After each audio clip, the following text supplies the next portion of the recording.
లూకా సువార్త 23వ అధ్యాయము 34వ వచనం.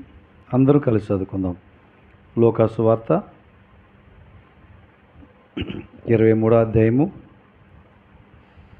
34వ వచనం. అందరూ కలిసి చదువుకుందాం. ప్రారంభించుకుందాము. యేసు, తండ్రి, వీరేమి చేయుచున్నారో వీరు ఎరుగరు గనుక వీరిని క్షమించుమని చెప్పెను. వారు ఆయన వస్త్రములు పంచుకొండకై చీట్లు వేసిరి. యేసు ప్రభు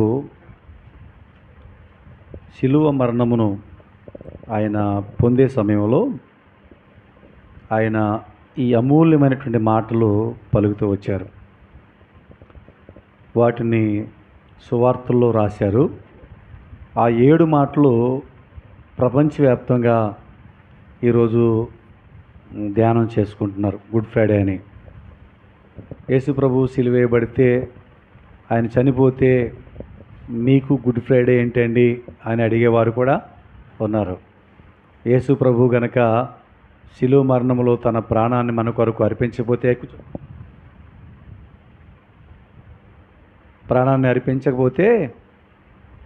చూడాలి మీరు,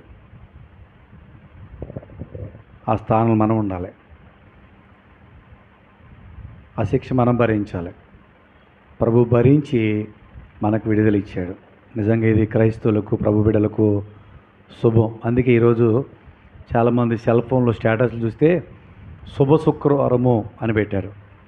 గుడ్ ఫ్రైడే అనేటువంటి హెడ్డింగ్లు పెడుతూ వచ్చారు. నిజమే, ఇది గుడ్ ఫ్రైడే.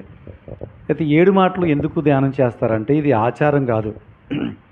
ఆచారంగా ఒక 7గురితో చదివిచ్చేసి ప్రార్థన చేసి పంపించేస్తే అది ఒక ఆచారం అవుద్దేమో, కానీ 7 మాటల ద్వారా మనం నేర్చుకోవాల్సినటువంటి విషయాలు చాలా ఉన్నాయి. అందుకని మనం తప్పకుండా దేవుని వాక్యాన్ని మనం ధ్యానము చేసుకోవాలి. అర్థమవుతుందండి? ఆచారం చేస్తే తప్పు, కానీ వాక్యాన్ని ధ్యానం చేసుకుని అందులో ఉన్నటువంటి వాస్తవాన్ని గ్రహించి ఆత్మీయంగా బలపడితే అది మనకు ఉపయోగం. అది ఏదైనా అవనివ్వండి, అది గుడ్ ఫ్రైడే అవనివ్వండి, ఈస్టర్ అవనివ్వండి, క్రిస్మస్ అవనివ్వండి, ఇంకోటి పిలవనివ్వండి, ఏదైనా సరే వాక్యం వినడానికి ఒక అవకాశం దేవుడు మనకు ఇచ్చాడు. వాక్యం వినడం కోసం దాన్ని మనం ఉపయోగించుకుని మనం ఆత్మీయంగా బలపడాలని దేవుని యొక్క ఉద్దేశం, కానీ ఆచారాలు చేయమని కాదు. అర్థమవుతుందండి? కాబట్టి ఇప్పుడు శిలువ మీద పలికిన మాటలంటే ఎప్పుడు? చనిపోయేటువంటి ముందు, ప్రాణం పెట్టేటువంటి ముందు. ఈ లోకంలో ఏ వ్యక్తులైనా చనిపోయే ముందు పెద్దలు, ఇంట్లో ఉన్న తాతో లైక్ తండ్రో, అతను చనిపోతాడనగా కొంచెం సమయంలో ఇంట్లో ఉన్న బిడ్డలను, కుటుంబ సభ్యులను పిలిచి చాలా ముఖ్యమైన మాటలు మీతో మాట్లాడరండి అంటే ఎలాగెళ్తారు? అమ్మో, ఎక్కడెక్కడ ఆస్తులు రాశాడో, ఎక్కడెక్కడ వీలునామాలు ఉన్నాయి, ఎవరి పేరును రాశాడు అని చెప్తాడు అనుకుని వెళ్తారు. వెళ్తారు. అంటే చివరి సమయంలో వారు మాట్లాడే మాటలు చాలా విలువైనవిగా ఎంచుకుంటాం. అవును కదా? కాబట్టి నిజమే, చివరి సమయంలో పలికిన మాటలు చాలా విలువైనవి మనుషులుగా మనకు. కానీ యేసు ప్రభు ఆయన జీవించున్నప్పుడు కానివ్వండి, ఆయన మరణించేటప్పుడు కానివ్వండి, ఆయన భూమి మీద దిగిరాకముందు ఇవ్వబడే లేఖన భాగాలు కానివ్వండి, అన్నీ విలువైనవే. ప్రతి వాక్యము కూడా విలువైందే. అయితే ఇప్పుడు 7 మాటల ద్వారా మనం నేర్చుకోవాల్సినటువంటి కొన్ని ఆత్మీయమైన పాఠాలు ఉన్నాయి. వాటిని మనం నేర్చుకోవడానికి ప్రయత్నము చేద్దాం. ఇక్కడ ఏమన్నాడంటే ఒక ప్రార్థన చేశాడు ప్రభు. ఏమని ప్రార్థన చేసి శిలువ మీద, తండ్రి, వీరు ఏం చేస్తున్నారు, వీరు ఎరగరు, వీరిని క్షమించు అని ప్రార్థన చేశాడు. బాగా గ్రహించండి. వారిని క్షమించమని ప్రార్థన చేశాడు. ఈ శిలువ మీద ప్రారంభం మాట కూడా ప్రార్థనే, చివరి మాట కూడా తండ్రి నీ చేతికి నా ఆత్మను అప్పగి, అది ప్రార్థనే. ప్రారంభం ప్రార్థన ఉంది, చివరి మాట కూడా ప్రార్థనే. ఇంకా మనం చూడగలిగితే లూకా సువార్త 3వ అధ్యాయము 21వ వచనం మనం చూస్తే ప్రభు బాప్తిసం తీసుకున్న తర్వాత అక్కడ ఆయన ప్రార్థన చేయుచుండగా అని రాయబడింది. అంటే పరిచర్య చేయడానికి కూడా ప్రార్థన చేసే పరిచర్యగా ఆయన ప్రారంభించాడు.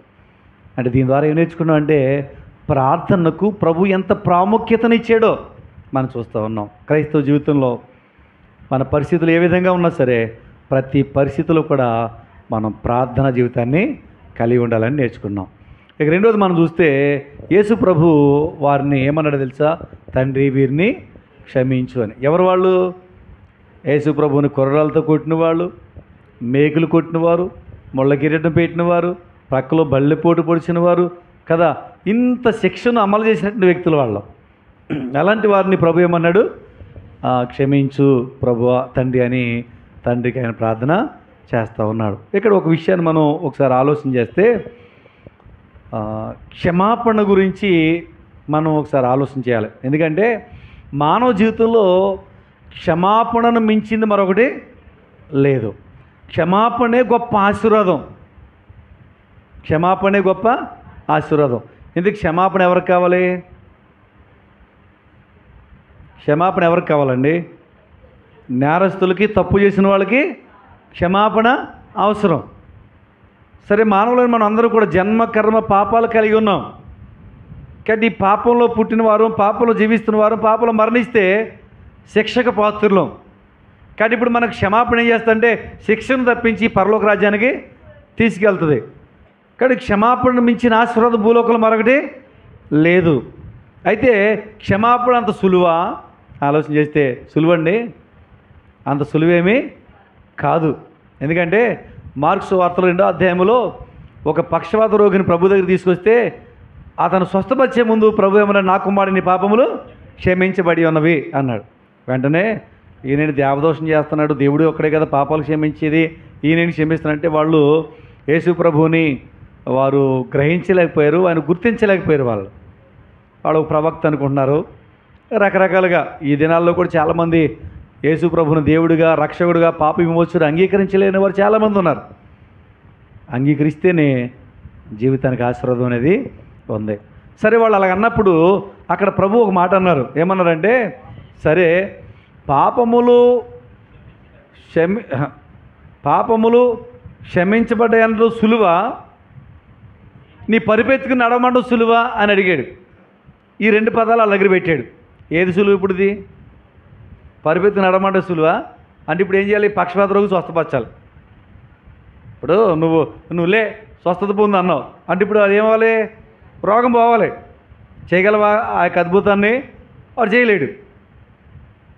పాపాలు క్షమించడం సులువు అని ఒకవేళ అనేద్దామని అంటే పాప క్షమాపణ ఆషామాషి కాదు. ఎందుకంటే రెబ్బీపత్తిలో 9:22 ఏం రాయబడిందంటే, అక్కడ రక్తము చిందింపబడకుండా పాప క్షమాపణ కలుగనేరదని సామాన్యముగా. అంటే ఒక క్షమాపణ మనకు కావాలంటే, పాపాల క్షమాపణ కావాలంటే దానికి ఏం కావాలి? రక్తము చిందించాలి. పరమాత్ముడు దాని కొరకు మన కోసం రక్తాన్ని చిందించాలి. నోడుతో మామూలుగా పలకడం కాదు, అది పలకాలంటే పలికిన వ్యక్తి దానికోసం ప్రాణము పెట్టినవాడై ఉండాలి. ఏది సులువు చెప్పండి ఈ లోకంలో? ఏది సులువు కానే కాదు. యేసు ప్రభు పాపాలు క్షమించడానికి అధికారం కలిగిన వాడు. కారణం ఏంటంటే మనందరి పాప పరిహార్థం కోసం ఒక బలి పశువుగా శిలువ మీద ఆయన అర్పించబడ్డాడు. అందుకని ఆయనకు పాపాలు క్షమించే అధికారము ఉంది. ఇక్కడ ఒక డౌటు, మీకు డౌట్లు రాకపోయినా మళ్ళీ నేనే చెప్తున్నానేమో. ఏం డౌట్ అంటే, అక్కడేమో నా కుమారుని పాపాలు క్షమించబడ్డాయి అని అన్నాడు కదా, మరి శిలువ మీద ఏమన్నాడు? మీ పాపాలు క్షమిస్తున్నాను అన్నాడా? తండ్రి వీరి పాపాలు క్షమించమని ప్రార్థన చేశాడు. ఏంటి తేడా? అక్కడేమో పాపాలు క్షమిస్తున్నానని అధికారంగా ప్రకటించాడు, ఇక్కడేమో వీళ్ళ పాపాలు క్షమించి తండ్రి అని తండ్రికి ప్రార్థన చేశాడు. ఏంటి తేడా అంటే, ఆయన దైవత్వం యొక్క హక్కు వినియోగించుకునే స్థానంలో అక్కడ లేడు. ఆయన బలిపశువుగా ప్రాణం పెట్టే స్థానంలో శిలువ మీద ఆయన ఉన్నాడు. బాగా గ్రహించాలి. యేసుప్రభు దేవుడు కాదనే వాళ్ళు కూడా గ్రహించుకోవాలి ఈ వాస్తవాన్ని. అర్థమవుతుందండి?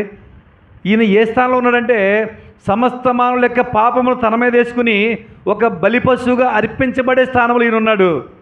తండ్రి అయిన దేవుడేమో క్షమించే స్థానంలో ఆయన ఉన్నాడు. అందుకని ఈయన ఆయన అడుగుతున్నాడు. అర్థమవుతుందండి? కాబట్టి ఈ వాస్తవాన్ని మనం గ్రహించి ప్రభు ప్రేమ ఎంత గొప్పదో మనం తెలుసుకోవాల్సిన వారంగా ఉన్నాం. కాబట్టి ఇప్పుడు ఆయన పాప పరిహార్థ బలిగా ఆయన తను తానే అర్పించుకున్నాడు.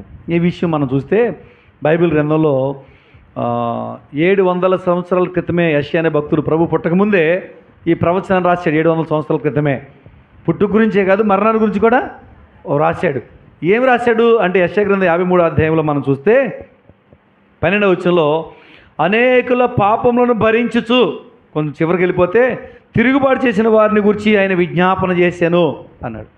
అంటే యేసు ప్రభు తనను సిలివేసేవారు, తనను శిక్షించేటిన వారు, తన మీద అధికారాన్ని చెలాయించి రకరకాలుగా హింసించేటిన ప్రజలు ఎవరైతే ఉన్నారో వాళ్ళందరి కోసం ఆయన తండ్రికి విజ్ఞాపన చేయబోతున్నాడు. ఆ సమయంలో ఏం జరుగుతుంది తెలుసా? అనేకుల యొక్క పాపమును ఆయన భరిస్తున్నాడు అనే విషయాన్ని క్లియర్గా ముందే రాశారు అక్కడ. ప్రభు యొక్క మరణములో ఈ యొక్క ప్రవచనాలు నెరవేరినట్లుగా మనము చూడగలుగుతున్నాం. అయితే ఈ మాట ద్వారా మనం ఏం నేర్చుకోవాలి? ఈ మాట ద్వారా మనం ఏం నేర్చుకోవాలంటే చూడండి, ఫిలిప్పీ పత్రిక 2వ అధ్యాయం 5వ వచనంలో క్రీస్తు యేసును కలిగిన ఈ మనసు మీరు కలిగి ఉండండి అన్నాడు. ఏ మనసు ఉండాలని చెప్పండి మనకి? ప్రభు బిడ్డలం అయిపోయిన తర్వాత మన మనసు కూడా ఎలా ఉండాలి చెప్పండి? ఎలా ఉండాలి? ఒక్క మాట చెప్పాలంటే మీకు బాగా అర్థం అవ్వాలంటే, ఆ రోజున యేసు ప్రభుని రాత్రి సమయంలో పట్టుకోవడానికి వాళ్ళు ఇస్కరియోతు యోధ యొక్క సహాయం ఎందుకు తీసుకున్నారు? వాళ్ళు శిష్యులందరూ కూడా చూడడానికి ఎలా ఉన్నారంట? యేసు ప్రభులాగానే ఉన్నారు. వాళ్ళు గడ్డం పెరగడం కానివ్వండి, ఈ ముసుగు కానివ్వండి, అంగీలు కానివ్వండి, అంతా కూడా ఆయనలాగానే వాళ్ళు ఉన్నారు. ఇక్కడ చీకట్లో ఎవరెవరో పట్టుకోవడం కష్టం అని చెప్పని. అంటే నేను చెప్పేది ఏంటంటే, దేవుని సన్నిధికి వచ్చే ప్రతి ఒక్కరు కూడా చిన్న చిన్న క్రీస్తులు అయిపోవాలి. అంటే యేసు క్రీస్తు లాంటి మనసు కలిగి ఉండాలి. క్రీస్తు అయిపోవడం అంటే నేను క్రీస్తుని బొమ్మ పెట్టుకోవడం కాదు. మన మనసు యేసు క్రీస్తు వారి యొక్క మనసులాగా అయిపోవాలి. క్రీస్తున కలిగి మనసు ఏంటి? ఆయన మనసు క్షమించే మనసు అండి. ఇది గొప్పదే. ఏ మనసు చెప్పండి అయింది? మన మనసు ఎలాంటిది? ఇప్పుడు కయ్యను ఏబేలుని చంపాడు. ఏబేలు రక్తం ఏం చేస్తుంది? మొరపెడుతుంది. అప్పుడు అడిగాడు కదా దేవుడు, ఆయన రక్తం నాకు మొరపెడతా ఉంది అని చెప్పి ఆయన అడిగాడు. అంటే ఏబేలు యొక్క రక్తం ఏం చేస్తుందంటే, ప్రభువా నన్ను అన్యాయంగా చంపేశాడు, మరి చూడు అని మొరపెట్టుకుంది. కానీ యేసు ప్రభు కక్ష తెచ్చుకొని మొరపెడతలే. ఆయన మనసు ఎలాంటిదంటే క్షమించమని మొరపెడుతున్నాడు. అది ఆయన మనసు అండి. కాబట్టి దేవుని పిల్లల మనం కక్షలు తీర్చుకోకూడదు. దేవుని పిల్లల మనం అసూయ పగలు పెంచుకోకూడదు. మన మనసంతా కూడా ఎలా ఉంటే క్షమించే మనసు, ఒకరినొకరు క్షమించుకుంటూ వెళ్ళిపోవాలి.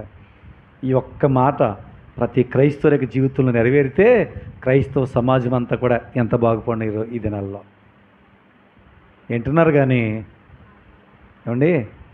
వింటున్నారు కానీ కక్షలు పోవట్లే. వింటున్నారు కానీ పగ ప్రతీకారాలు పోవట్లే మనుషుల్లో. కడి విషయంలో మనం చాలా జాగ్రత్త కలిగిన వారిగా ఉండాలి. మనం చూస్తున్నాం. బైబిల్ మనం చూస్తూ ఉంటే లోక సువార్త 6వ అధ్యాయంలో 27-28 వచనాల్లో మీ శత్రువులను ప్రేమించండి, మిమ్మల్ని ద్వేషించే వారికి మేలు చేయండి అన్నాడు. 28వ వచనంలోకి వస్తే మిమ్మల్ని శపించే వారిని దీవించడి. అబ్బా, ఇది ఎంత కష్టమో కదా! శపించేవారిని దీవిస్తామా? అసలు ఇన్నంటామో. అందుకే ఎదుగు బదుగు లేదు క్రైస్తవ జీవితానికి. గ్రహించండి, వాక్య వెలుగులు ఎవరు జీవిస్తారో వారి జీవితం ఆత్మీయంగా బలపడుతుంది. కాబట్టి ఏం చేయాలంటే మనం మిమ్మల్ని శపించే వారిని దీవించండి, మిమ్మల్ని బాధించే వారి కొరకు ప్రార్థన ఏమని చేయాలి? ప్రభువా నన్ను బాధ పెడుతున్నాడు, ఉన్న పాటును చంపేయండి. ఇది కాదు ప్రార్థన. చాలామంది ప్రార్థన ఏం చేస్తారంటే కోపంతో పగతో మోకరిచ్చేసి నన్ను మాట్లాడుతున్నా, అసలు నువ్వు తీర్పు తీసేయాలి ఇప్పుడే అనేసి ఆవేశపడిపోతే ప్రార్థన చేస్తున్నాం. పగ తీర్చుకోవడం మన వంతు కాదండి. అదొందా?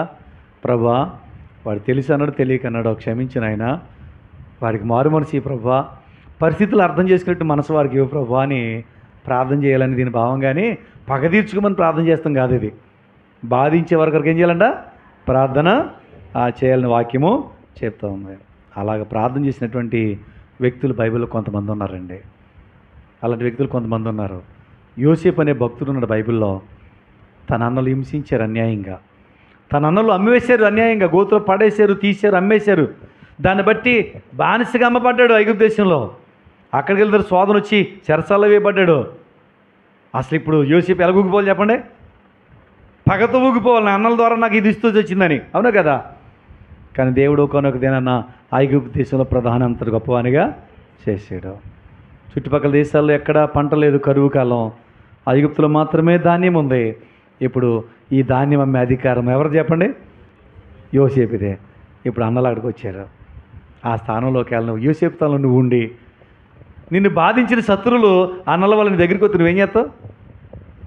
దొరికేవురా, ఈ టైం కోసం చూస్తున్నాం, దొరికింది. చూసావా దేవుడు ఎంత న్యాయవంతుడు అనుకున్నావు? ప్రతి ఒక్కడికి ఒక టైం ఇస్తాడో. మళ్ళీ దేవుడిని కలిపేస్తాం ఇందులో మనం. కానీ యోసేపు అన్న అలాగన్నవాడు కాదు. వాళ్ళని క్షమించి వాళ్ళని పోషించాడు. ఇది క్షమాపణ అండి. యేసు ప్రభు వారికి మనసు కలిగి ఉన్నటువంటి అది మనం చూస్తాం. స్టెఫనును రాళ్ళతో కూడా చంపుతుంటే యేసు ప్రభువా వీళ్ళని క్షమించు అని ప్రార్థన చేశాడు. ఇది క్రైస్తవుల యొక్క మనసు అయి ఉండాలి.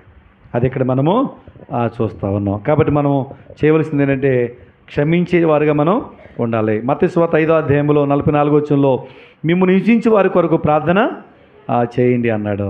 మత్తయి సువార్త 18వ అధ్యాయం 33వ వచనం వచ్చేసరికి అక్కడ ఒక యజమాని తన దాసుని అడిగాడంట. ఏమన్నాడంటే, నువ్వు నాకు చెల్లించవలసినటువంటి బాకీ అంత పట్టురా అన్నాడు. ఎంత చెల్లించాలి? 10,000 తలాంతులంట. తలాంత్ అంటే 3,600 అని రాసిండు అక్కడ కింద పుట్టి లెటర్లో.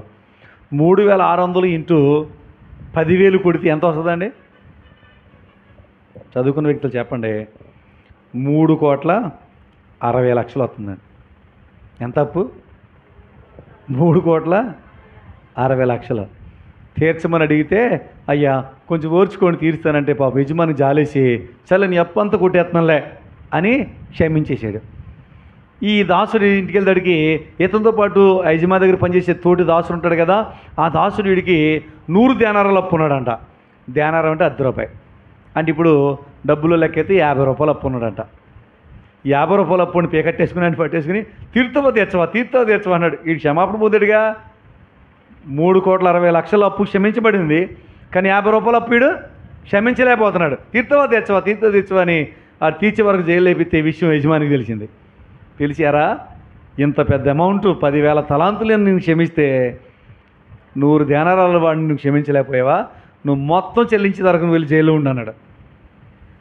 అర్థమవుతుందండి?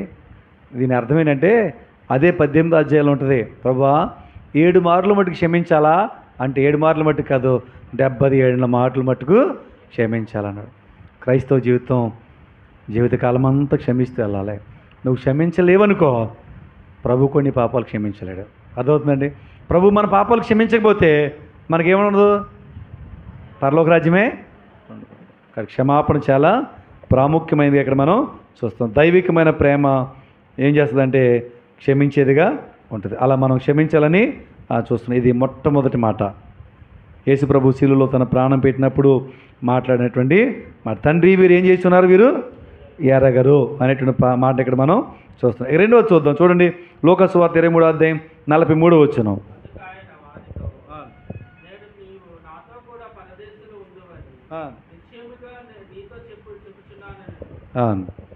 ఇప్పుడు సిలువ వేయబడినప్పుడు గ్రహించండి, సిలువ వేయబడినప్పుడు ఆయన ఒక్కనే సిలువేలే. కుడి పక్కన మరొక సిలువ మీద ఒక దొంగనేశారు, ఎడమ ప్రక్కన ఇంకో సిలువేసి అక్కడ ఒక దొంగని వేలాడదీశారు. ఈ విధంగా యేసు ప్రభుని సిలువేసినప్పుడు అక్కడ సంభాషణలు ఉంటాయన్నమాట. యేసు ప్రభు మాట్లాడిని వీళ్ళిద్దరు విన్నారు లేదా? విన్నారు. యేసు ప్రభు ప్రాణం పెట్టేంతవరకు వాళ్ళు చచ్చిపోలే. అదవుతుందండి. తర్వాత వాళ్ళ కాళ్ళు చేతులు నరికి వాళ్ళని చంపారు తప్ప వాళ్ళు శిలువ మీద బతికే ఉన్నారు. అంటే వాళ్ళు మొత్తం చూస్తున్నారు. ఈ భూకంపం రావడం చూస్తున్నారు, ఈ చీకటి కమ్మడం చూస్తూ ఉన్నారు, సృష్టి స్పందించడం ఆయన మరణాన్ని చూస్తూ ఉన్నారు, ప్రభు పలికిన మాటలు చూస్తూ ఉన్నారు. అన్నీ చూస్తున్నప్పుడు అందులో ఒక దొంగ మార్పు చెందాడు. అయ్యో ఈయన నిజంగా రాజు, ఈయన గొప్పవాడు, కాబట్టి ఈ నమ్ముకుంటే రక్షణ పొందితే పరలోకం దొరుకుతుందని అతను విశ్వసించాడు. కానీ మరొక వ్యక్తి మాత్రం అతను దొంగ కాబట్టి క్రీస్తు అయితే నీకు శక్తి ఉంటే నువ్వు విడిపించుకుని మమ్మల్ని కూడా ఏం చేస్తావు, నువ్వు విడిపించే అంటే ఇటు బుద్ధి పోలే. ఏంటి బుద్ధి? దొంగ బుద్ధి. విడుదల పొందితే మళ్ళీ ఎక్కడ పోతాడు? మళ్ళీ దొంగదానిలాగా పోతాడు వీడు. ఇక పాత జీవితం పోదు. అది వాడి యొక్క జీవితం. అందుకని వాడు అలాగా అన్నట్టు మనం చూస్తూ ఉన్నాం. సరే, ఈ మాట మనం చూస్తున్నాం. ఈ రెండో మాట మనం చూస్తున్నాం. అది కూడా ఒక ప్రవచనమే. అది కూడా ఒక ప్రవచనం, ప్రతి మాట ప్రవచనమే బాగా గ్రహిస్తే. చూడండి, యెషయా గ్రంథం 53:12 ఏం రాయబడిందంటే, అతిక్రమము చేయవారిలో ఎంచబడిన వాడాయను అని యెషయా ప్రవక్త 700 సంవత్సరాల పూర్వమే రాశాడు. అతిక్రమములు చేయవారితో ఎంచబడ్డాడు అంటే ఈయన ఏమి అతిక్రమం చేయలే.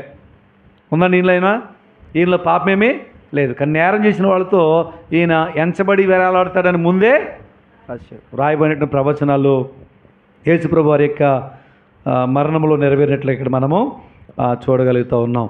అయితే ఇక్కడ ఒక విషయాన్ని మనం గమనించాలి. ఏంటి ఆ విషయం అంటే, యేసుప్రభు అన్నారు, నేడు నీవు నాతో పరదైసులో ఉన్నాను. నేడు అనేటువంటి పదాన్ని మనం చూస్తే నేడు అని దేని చూపిస్తూ ఉంది అని అంటే, కొరింథీ పత్రికలో 2వ పత్రిక 6వ అధ్యాయం 2వ వచనంలో, ఇదిగో ఇప్పుడే మిక్కిలి అనుకూలమైన సమయం, ఇదే రక్షణ దినం. నేడే అనేటువంటి పదం రక్షణ చూపిస్తూ ఉంది. కానీ చాలామంది రేపు మారదాం, ఎల్లుండి మారదాం, వచ్చే సంవత్సరం మారదాం అని అనుకుంటూ ఉంటారు. కానీ మనం ఎంతకాలం బతుకుతాం మనకు తెలియదు. ఒకవేళ ప్రభు ఈ రాత్రి వస్తే నీ జీవితం అయిపోతే, ఇదే అనుకూలమైన సమయం, ఇప్పుడే ఇది రక్షణ దినం, ఇప్పుడే నీవు ఆ రక్షణ పొందుకో అని మన మార్పు కొరకు ఆయన మాట్లాడదు. నేడే అనే పదం మనకు ఆ విషయాన్ని జ్ఞాపకము చేస్తూ ఉంది. కాబట్టి ఇప్పుడైనా యేసుప్రభుని అంగీకరిస్తే ఏమవుతుంది చెప్పండి? మరణములో నుండి జీవులోనికి దాడుతాం. సరే, ఇప్పుడు పరదైసులో ఉంటాం అన్నాడు. ఏమన్నాడు చెప్పండి? నీవు నాతో కూడా పరదైసులో ఉండు అన్నాడు. ఇంతకీ పరదైసు ఎక్కడుంది? ఎక్కడుంది? అప్పటికి భూమి కిందే ఉంది. భూమి కిందే ఉంది. ఒక పక్కేమో విశ్వాసుల చెర అంటే విశ్రాంతి తీసుకునే చెర, మరో పక్కేమో అవిశ్వాసుల చెర. లోకసువార్త 16వ అధ్యాయంలో ప్రభు చెప్తాడు కదా, ఆ ధనవంతుడు లాజరు యొక్క ఆ చరిత్రలో. దాన్ని బట్టి మనం గ్రహించాలి ఈ వాస్తవాన్ని. మధ్యలో పెద్ద అగాధము ఉంది. అయితే ఈ పరదైసు అక్కడే ఉంది. పాత నిబంధన భక్తులందరూ అక్కడే ఉన్నారు. కానీ వీళ్ళెవరు పైన పరలోకానికి వెళ్ళలే. ఆదాము కానీ,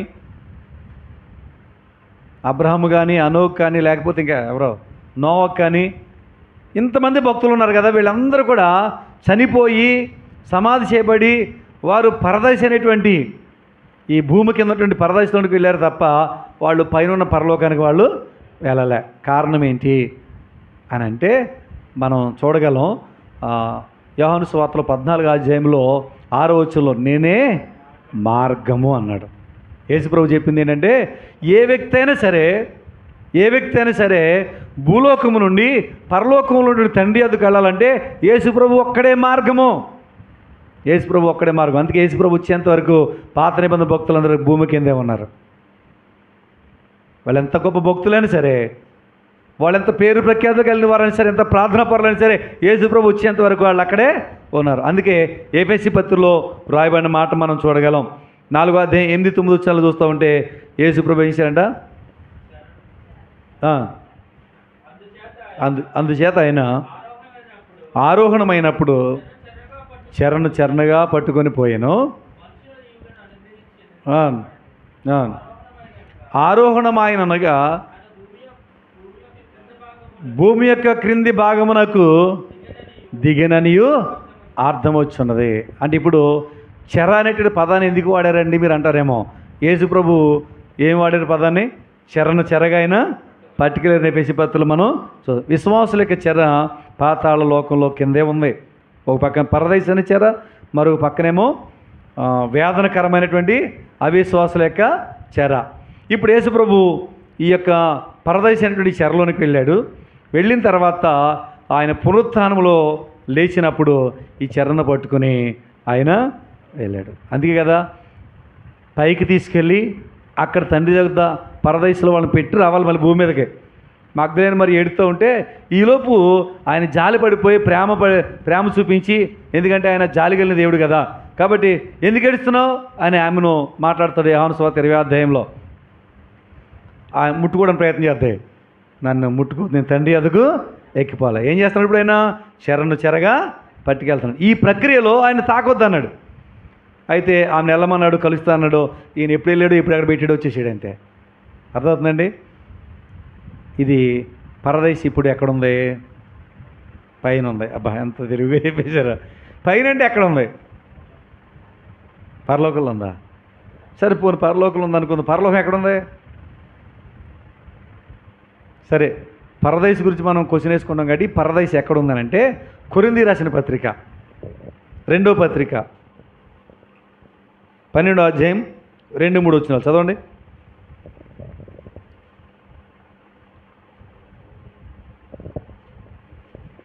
కొరింథీ రాసిన 2వ పత్రిక 12వ అధ్యాయం 2-3 వచనాలు. క్రీస్తునందున్న ఒక మనుషుని నేను ఎరుగుదును, అతడు 14 సంవత్సరాల కిందట 3వ ఆకాశమునకు కొనిపోబడెను. సరే ఇప్పుడు పౌలు ఒక విషయాన్ని అక్కడ రాశాడు. ఆ భాగమంతా చదివితే మనకు అర్థమవుతుంది. పరదైస్ అనే పదాన్ని అక్కడ వాడాడు, 3వ ఆకాశం అనే పదాన్ని కూడా అక్కడ వాడాడు. 14 సంవత్సరాల క్రితము లుస్త్ర అనేటువంటి ప్రాంతంలో సువార్త ప్రకటిస్తూ ఉంటే రాళ్ళతో కొట్టేశారు, సొమ్మశీలు పడిపోయాడు పౌలు భక్తుడే. అంటే సృహ కోల్పోయిన స్థితి వచ్చింది. అలాంటి పరిస్థితిలో దేవుడు ఏమిచ్చాడు? ఈ దర్శనాన్ని ఆయనకు ఇచ్చాడు. అందుకే అంటాడు అక్కడ, శరీరంతో వెళ్ళాడో తెలియదు, శరీరం లేకుండా వెళ్ళాడో తెలియదు, కానీ 3వ ఆకాశానికి ఎక్కిపోయాను అనే పదాన్ని అక్కడ రాశాడు పౌలు. సరే ఇప్పుడు పౌలు చరిత్ర గురించి కాదు కానీ మనం ధ్యానం చేసుకునేది ఇప్పుడు పరదైస్ ఎక్కడుందని పౌలు చెప్తున్నాడు. 3వ ఆకాశం మీద ఉంది అన్నాడు. మనకి ఎన్ని ఆకాశాలు తెలిసేంటి? కనిపించే ఒక ఆకాశమే. అసలు ఈ అంతరిక్షంలో ఏముందో మనకు పూర్తిగానే తెలియదు కదా. కొన్ని విషయాలు చెప్తున్నప్పుడు అది అలాగుందా ఇది అలాగుందా అనుకుంటూ ఉంటాం. కానీ 3వ ఆకాశం కనిపించేది కాదు, ఇంకా పైన ఉన్నది. అక్కడ పరదైసు పెట్టాడు.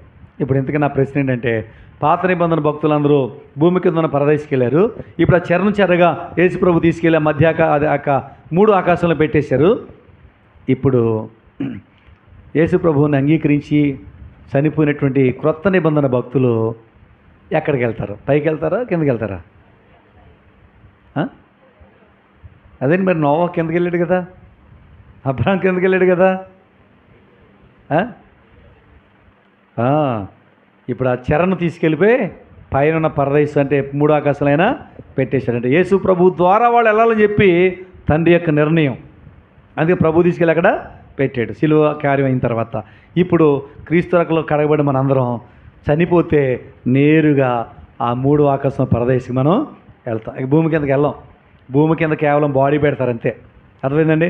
ప్రభు వచ్చినప్పుడు తెస్సలోనిక పత్రిక ప్రకారం ఏమండి, అప్పుడు వచ్చినప్పుడు ఈ శరీరంతో ఏకమవుతాం. ఈ క్షయమైపోయిన శరీరం మారిపోద్ది, క్షయము కానటువంటి అక్షయమైన దేహం మనకు వస్తుంది. అప్పుడు మనం మధ్యాకాశానికి వెళ్తాం. ఈ విషయాలన్నీ కూడా తెస్సలోనిక పత్రికలో మనము చూడగలుగుతాం. సరే ఇప్పుడు ఇదంతా ఎవరు గ్రహించారు? శిలువ మీద దొంగ గ్రహించాడండి. ఎవరు గ్రహించారు? శిలువ మీద దొంగ గ్రహించాడు. యేసు నీ రాజ్యంతో వచ్చినప్పుడు నన్ను జ్ఞాపకం చేసుకో అన్నాడు. ఇంకోడేమో నీ విడిపించుకు నన్ను విడిపించి అన్నాడు. ఇంతకీ నేను చెప్పే విషయం ఏంటంటే, ఈ శిలువ మీద దొంగ మారడానికి ఎన్ని రోజులు పట్టింది చెప్పండి? కొన్ని గంటల సమయం మాత్రమే. అంతే కదా, ఒక పూటే కదా శిలువ వేయబడినట్టు, ఒక పూటే కదా, కొన్ని గంటలే కదా. కొన్ని గంటల్లోనే ఆ ఒక్క పూటలోనే ప్రభువుని దగ్గరగా చూసి ప్రభు పలికిన మాటలు విని సృష్టి స్పందించడం చూసి వెంటనే మారిపోయాడు కదా. నీవు ఎంతకాలం నుంచి వస్తున్నావు మందిరానికి? ఎన్ని సంవత్సరాల నుంచి వస్తూ ఉన్నావు? ఎంతకాలం నుంచి బైబిల్ చదువుతున్నావు? ఎంతకాలం నుంచి అనేకమైన వర్తమానాలు విన్నావు? నిజంగా నువ్వు మారేవా? నాకు కాదు, నా పక్కన వాళ్ళకి ప్రశ్న అనుకోవద్దు. దేవుడు నీతోటే మాట్లాడుతున్నాడు. ఇంకా దేవుడి హృదయం, నీ హృదయం దేవుడు దూరంగా ఉంది కదా, చాలా పాపాల్లో ఉన్నావు కదా, లోక సంబంధంగా జీవిస్తున్నావు కదా, ఇంకెప్పుడు మారుతావు? దొంగ మారాడు ఒక్క రోజులో. ఎన్ని సంవత్సరాలు దేవుడు నీకు అవకాశం ఇచ్చి నువ్వు మారకపోతే రేపు మంద కాదు, నరులారా తిరిగి రండి అని పిలిచాడు అనుకోండి, వెళ్ళిపోలేదా? సావుకి ఏమన్నా కొన్ని గంటలు ఉంటాయా? అడిగొస్తాను చెప్తారా? ఏముండదు, రమ్మంటే వెళ్ళిపోవలసిందే వదిలేసి. కాబట్టి విషయాన్ని మనం చాలా జాగ్రత్తగా ఆలోచన చేయవలసిన వారంగా ఉన్నాం. కాబట్టి చాలామంది కొన్ని కొటేషన్లు పంపుతున్నారు సెల్ ఫోన్లో. ఏంటో కొటేషన్లు అంటే, బీపీకి భయపడి ఉప్పు తింటాం మానేస్తున్నారట, షుగర్కి భయపడి తీపి తింటాం మానేస్తున్నారంట, దేవుడికి భయపడి పాపం చేయడం మాత్రం మా అంతలా. ఎంత దారుణం అండి ఈ విషయం. నిజంగా ఎవరికి భయపడాలి మనం అని అంటే ఒకసారి చూడండి, మత్తయి సువార్త 10:28 త్వరగా చదవాలి. మత్తయి సువార్త 10:28 దేహమునే చంపువానికి భయపడకుడు కానీ ఆత్మను దేహమును కూడా నరకములో నశింపజేయగలవానికి మిక్కిలి భయపడండి. ఈ లోకంలో రోగాలతో ఈ దేహము ఒకవేళ కుషించిపోతే, చనిపోతే ఇది మట్టిలో కలిసిపోతుంది. రోగాలతో లాజరు చనిపోయాడు కానీ అతని ఆత్మ అబ్రహాం రొమ్మున ఆనుకుని ఉంది. కానీ పాపస్థితిని బట్టి కనుక నీకు శిక్ష విధించవలసిన సమయం కనుక వస్తే దేవుడు నీ ఆత్మకు మాత్రమే కాదు, నీకు శరీరాన్ని ఇచ్చి నీ శరీరానికి ఆత్మ కూడా ఆయనకి మిక్కిలి భయపడు. ఎంతకాలం భయం లేని జీవితాన్ని కలిగి ఉంటావు, ఎంతకాలమో నిర్లక్ష్యం చేస్తావు, ఎంతకాలంలో ఒక పాపంలో ఉంటావు.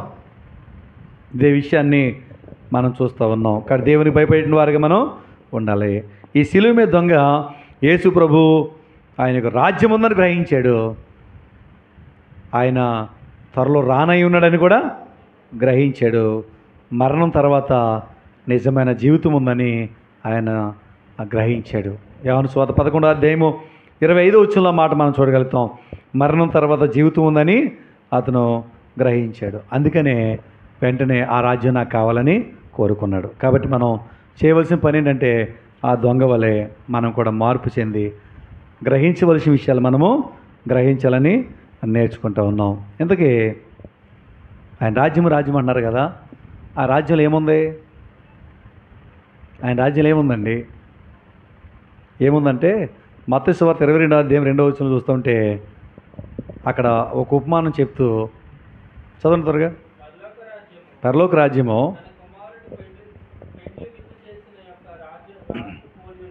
అంటే పరలోక రాజ్యంలో ఏముంటుందంటండి?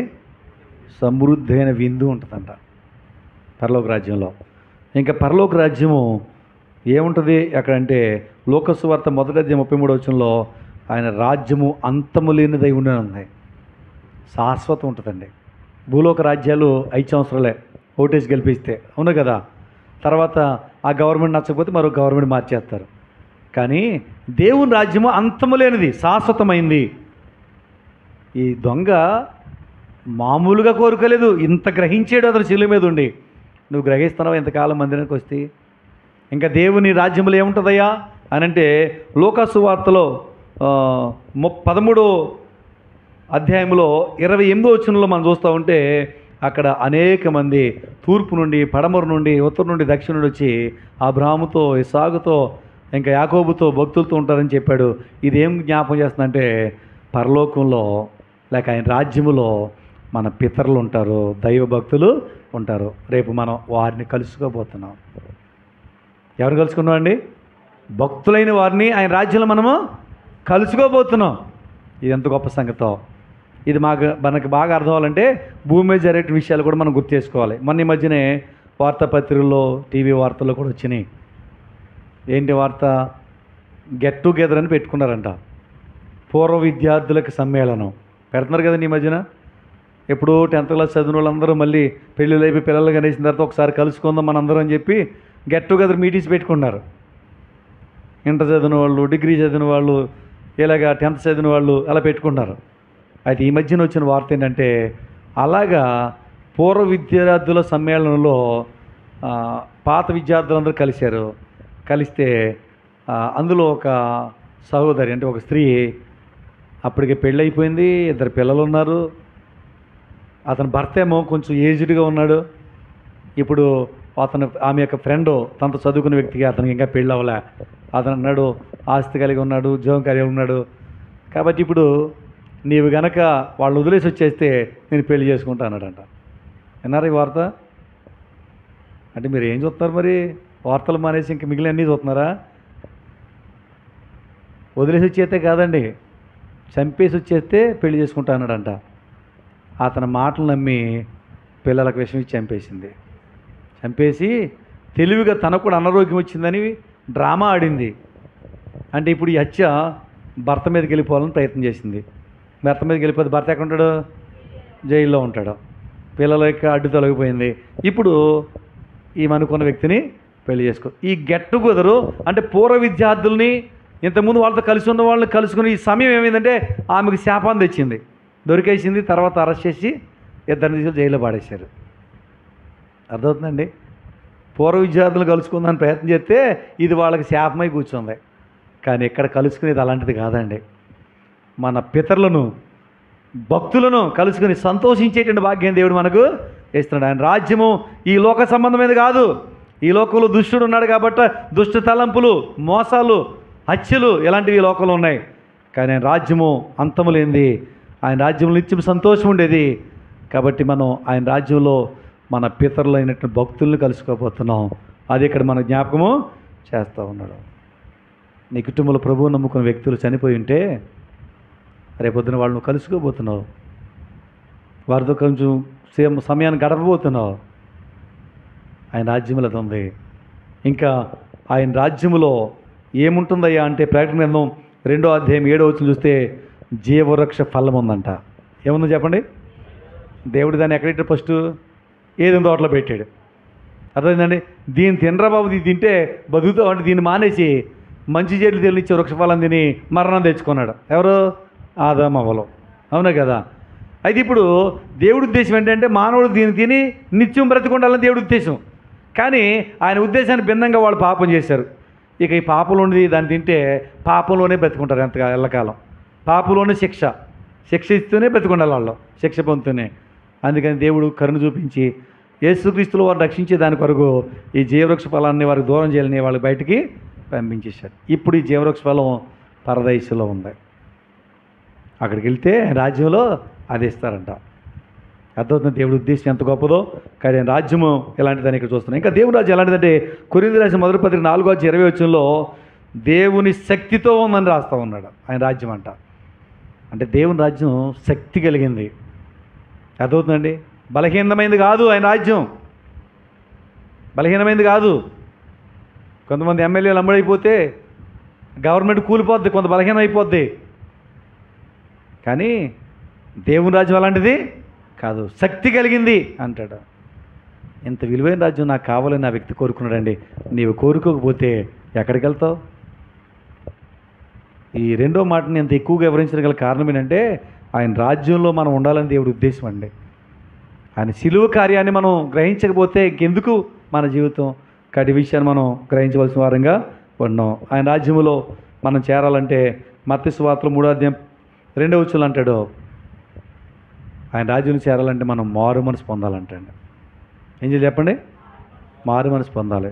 రెండవదిగా మనం చూస్తాం మత్తయి సువార్త 5వ అధ్యాయం 3వ వచనంలో ఆయన రాజ్యంలో చేరాలంటే ఆత్మీయమే దీనులైన వారు ధనులు, పరలోక రాజ్యము వారిది. పరలోక రాజ్యం పొందాలంటే దీనులుగా ఉండాలి, గర్విష్ఠులుగా కాదండి. గర్వంతో బతితే ఆయన రాజ్యాన్ని పొందలేవు. నాశనానికి ముందు గర్వం వస్తుందంట, ఘనతకు ముందు వినయం ఉంటుందంట. కాబట్టి నువ్వు తగ్గించుకుని విధేయత కలిగి వాక్యానికి లోబడితే ఆయన రాజ్యంలో ఉంటావు. ఇంకా చూస్తే మత్తయి సువార్త 7వ అధ్యాయం 2వ వచనంలో తండ్రి చిత్త ప్రకారం జీవించేవాడు పరలోక రాజ్యంలో ఉంటాడు. కాబట్టి ఇక్కడ చూస్తే నేడు నీవు నాతో పరదేశంలో ఉండు అన్నాడు. ఇది రెండో మాట. ఇక మూడో మాట చూద్దాం. చూడండి,